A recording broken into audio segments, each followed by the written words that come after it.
એટલે ભીખો છે ને આવ્યો છે ગામડેથી, તેને દવાખાને લઈને ગયેલો, અને એકલો નહીં, પાછા 3-4 ભાઈબંધો આવ્યા છે. અચ્છા. હવે અગ્રવાલ સાહેબ પાસે લઈને ગયો હું દવાખાને.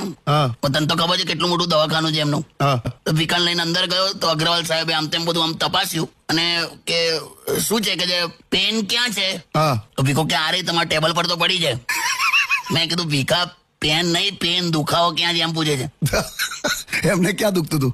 છાતીમાં કઈક હતું, એને દુખાવો થતો હતો. અચ્છા. પછી અગ્રવાલ સાહેબ એવું પૂછ્યું કે અચ્છા કે તમે અહીંયા આયા એ પહેલા કોઈક બીજા ડોક્ટરને બતાડેલું? એટલે મેં કીધું કે હા. મેં કીધું અગ્રવાલ સાહેબ આપડા પેલા ગલીના નાકે છે ને ભાવેશભાઈ, એને બતાડવા ગયેલા. તો કે અગ્રવાલ સાહેબ ચીડાઈ ગયા કે ભાવેશને બતાડાતું હોય કે જે તો બધા જોલ ચપાટી વાળો ડોક્ટર છે, એની સલાહ કોઈ દિવસ મનાયા જ નહીં. પછી મેં કીધું કોઈ સાહેબ પણ એ ભાવેશભાઈ જ એવું કીધું કે અગ્રવાલ સાહેબને બતાવો એમ. પછી તો અગ્રવાલ સાહેબ આખા ચેન્જ. ના ના કે આમ પાછો સારો માણસ છે, આમ સારો ડોક્ટર છે, બધું આમ વ્યવસ્થિત છે, એવું બધું કરીને. પછી બિલ ચૂક્યા પછી પાછો ભીખો શું બોલ્યો ખબર? શું?